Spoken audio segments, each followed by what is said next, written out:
Empty Bottles by Howard Pyle. Nicholas Flamel was a real man who lived in the 15th century and had a reputation as a great alchemist.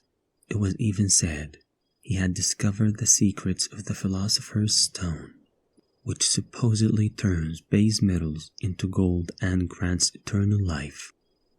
In Harry Potter and the Philosopher's Stone by J.K. Rowling, Nicholas Flamel is described as having worked with Professor Dumbledore in the old days when men were wiser than they are in these times. There lived a great philosopher and a magician. Nicholas Flamel, not only did he know all the actual sciences, but the black arts as well, and magic, and what not. He conjured demons, so that when someone passed a house on a moonlight night, they might see imps, great and small, little and big, sitting on the chimney stacks and the ridge pole, clattering their heels on their tiles and chatting together. He could change iron and lead into silver and gold. He discovered the elixir of life, and might have been living even to this day had he thought it worthwhile to do so.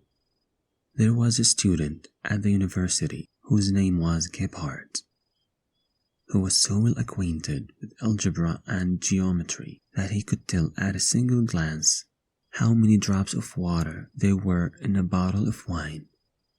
As for Latin and Greek, he could patter them off like his ABCs.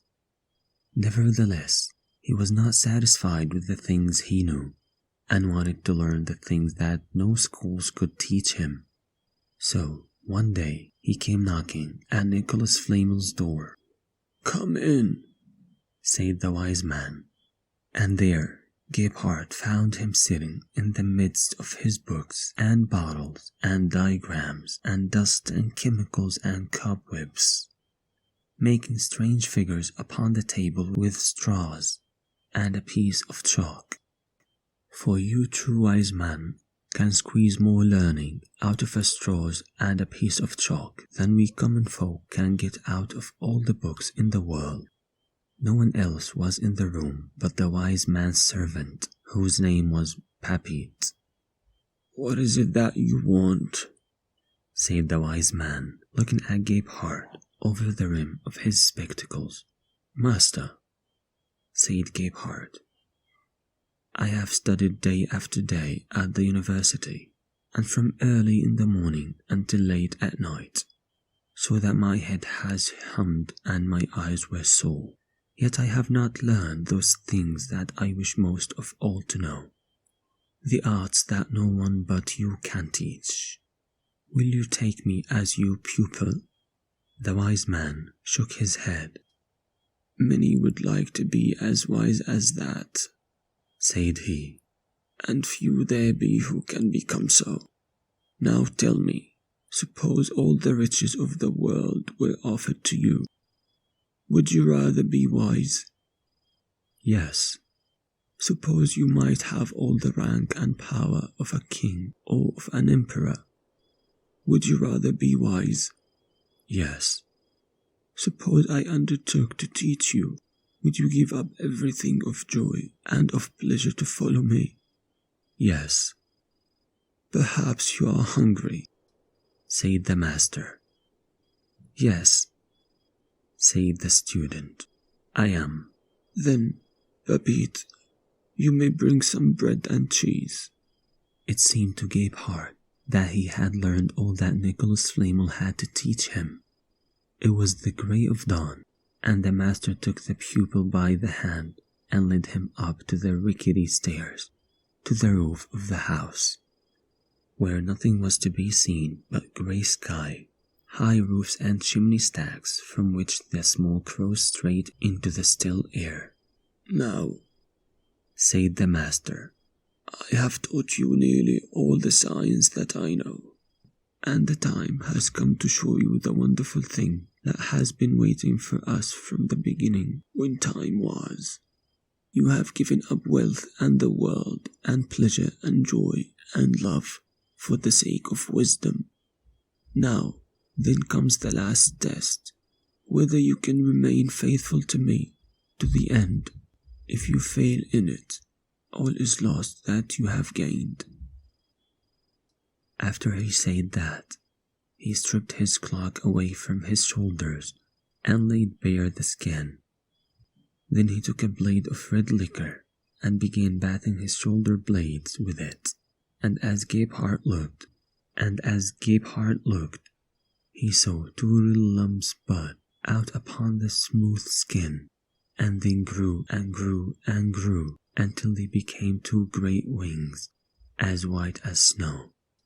"Now then," said the master, "take me by the belt and grip fast, for there is a long, long journey before us, and if you should lose your head and let go you hold, you will fall and be dashed to pieces." Then he spread the two great wings, and away he flew as fast as the wind, with Gebhardt hanging to his belt. Over hills, over dales, over mountains, over moors he flew, with the brown earth lying so far below that horses and cows looked like ants and men like fleas. Then, by and by, it was over the ocean they were crossing, with the great ship that pitched and tossed below, looking like wood chips in a puddle in rainy weather. At last they came to a strange land, far, far away, and there the master landed upon a seashore where the sand was as white as silver. As soon as his feet touched the hard ground, the great wings were gone like a puff of smoke, and the wise man walked like any other body. At the edge of the sandy beach was a great, high, naked cliff, and the only way of reaching the top was by a flight of stone steps, as slippery as glass, cut in the solid rock. The wise man led the way, and the student followed, close at his heels, every now and then slipping and stumbling, so that, had it not been for the help that the master gave him, he would have fallen more than once and have been dashed to pieces upon the rocks below. At last they reached the top, and there found themselves in a desert, without a stick of wood or blade of grass, but only grey stones and skulls and bones bleaching in the sun. In the middle of the plain was a castle, such as the eyes of man never saw before, for it was built all of crystal from roof to cellar. Around it was a high wall of steel, and in the wall were 7 gates of polished brass. The wise man led the way straight to the middle gate of the 7, where there hung a horn of pure silver, which he set to his lips. He blew a blast so loud and shrill that it made Gebhardt's ears tingle. In an instant, there sounded a great rumble and grumble, like the noise of loud thunder, and the gates of brass swung slowly back. But when Gebhardt saw what he saw within the gates, his heart crumbled away for fear, and his knees knocked together. For there, in the very middle of the way, stood a monstrous, hideous dragon that blew out flames and clouds of smoke from its gaping mouth like a chimney on fire. But the wise master was as cool as smooth water. He thrust his hand into the bosom of his jacket and drew forth a little black box, which he flung straight into the fiery mouth. Snap! The dragon swallowed the box. The next moment it gave a great, loud, terrible cry, and clapping and rattling its wings, leaped into the air and flew away, bellowing like a bull. If Gebhardt had been wonderstruck at seeing the outside of the castle, he was 10,000 times more amazed to see the inside thereof. For as the master led the way, and he followed, He passed through 24 rooms, each one more wonderful than the other. Everywhere was gold and silver and dazzling jewels that glistened so brightly that one had to shut one's eyes to their sparkle. Beside all this, there were silks and satins and velvets and laces and crystal and ebony and sandalwood that smelled sweeter than musk and rose leaves. All the wealth of the world brought together into one place could not make such riches as Gebhardt saw with his 2 eyes in these 24 rooms. His heart beat fast within him. At last they reached a little door of solid iron, beside which hung a sword with a blade that shone like lightning. The master took the sword in one hand and laid the other upon the latch of the door. Then he turned to Gebhardt and spoke for the first time since they started upon their long journey.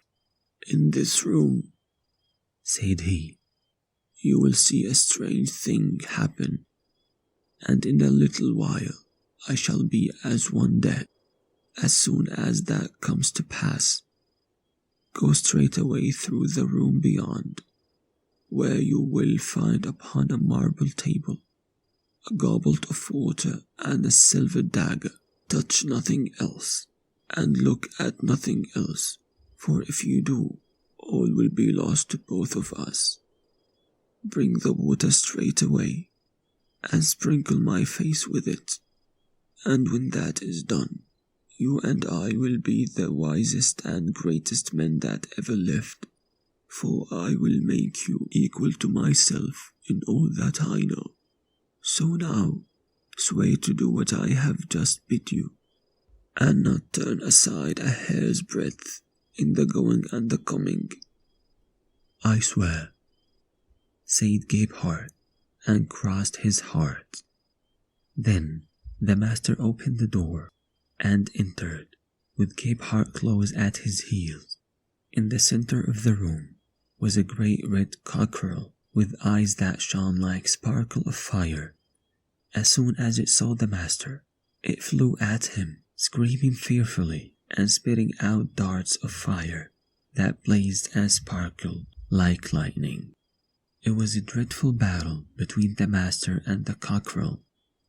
Up and down they fought, and here and there, sometimes the student could see the wise man whirling and striking with his sword, and then again he would be hidden in a sheet of flame.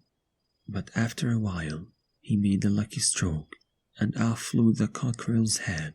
Then, lo and behold, instead of a cockerel, it was a great hairy black demon that lay dead on the floor. But though the master had conquered, he looked like one sorely sick. He was just able to stagger to a couch that stood by the wall, and there he fell without breath or motion, like one dead, and as white as wax. As soon as Gebhardt had gathered his wits together, he remembered what the master had said about the other room. The door of it was also of iron. He opened it and passed within, and there saw 2 great tables or blocks of polished marble. Upon one was the dagger and a goblet of gold brimming with water. Upon the other lay the figure of a woman, and as Gebhardt looked at her, he thought her more beautiful than any thought or dream could picture. But her eyes were closed, and she lay like a lifeless figure of wax. After Gebhardt had gazed at her a long time, he took up the goblet and the dagger from the table and turned towards the door. Then, before he left that place, he thought that he would have just one more look at the beautiful figure. So he did, and gazed until his heart melted away within him like a lump of butter. And hardly knowing that he did, he stooped and kissed the lips. Instantly, he did so a great humming sound filled the whole castle, so sweet and musical that it made him tremble to listen. Then suddenly the figure opened its eyes and looked straight at him. "At last," she said. "Have you come at last?" "Yes," said Gebhardt, "I have come." Then the beautiful woman arose and stepped down from the table to the floor, and if Gebhardt thought her beautiful before, he thought her 1,000 times more beautiful now that her eyes looked into his. "Listen," said she. "I have been asleep for hundreds upon hundreds of years, for so it was fated to be until he should come who was to bring me back to life again. You are he, and now you shall live with me forever. In this castle is the wealth gathered by the king of the genii, and it is greater than all the riches of the world. It and the castle likewise shall be yours. I can transport everything into any part of the world you choose, and can be my arts make you prince or king or emperor. Come." "Stop," said Gebhardt. "I must first do as my master bade me." He led the way into the other room, the lady following him, and so they both stood together by the couch where the wise man lay. When the lady saw his face, she cried out in a loud voice, "It is the great master! What are you going to do?" "I am going to sprinkle his face with this water," said Gebhardt. "Stop," said she. "Listen to what I have to say. In your hand you hold the water of life and the dagger of death. The master is not dead, but sleeping. If you sprinkle that water upon him, he will awaken young, handsome, and more powerful than the greatest magician that ever lived. I myself, this castle, and everything that is in it will be his, and instead of you becoming a prince or king or an emperor, he will be so in your place. That, I say, will happen if he wakens. Now the dagger of death is the only thing in the world that has power to kill him. You have it in your hand. You have but to give him one stroke with it while he sleeps, and he will never waken again. And then all will be yours, your very own." Gebhardt neither spoke nor moved, but stood looking down upon his master. Then he set down the goblet very softly on the floor, and shutting his eyes that he might not see the blow, raised the dagger to strike. "That is all your promises amount to," said Nicholas Flamel, the wise man. "After all, Babette, you need not bring the bread and cheese, for he shall be no pupil of mine." Then Gebhardt opened his eyes. There sat the wise man in the midst of his books and bottles and diagrams and dust and chemicals and cobwebs, making strange figures upon the table with straws and pieces of chalk, and Pepite, who had just opened the cupboard door for the loaf of bread and the cheese, shut it again with a bang, and went back to her spinning. So Gebhardt had to go back again to his Greek and Latin and algebra and geometry, for after all, one cannot pour a gallon of beer into a quart pot, or the wisdom of a Nicholas Flamel into such a one as Gebhardt. As for the name of this story, why, if some promises are not bottles full of nothing but wind, there is little need to have a name for anything.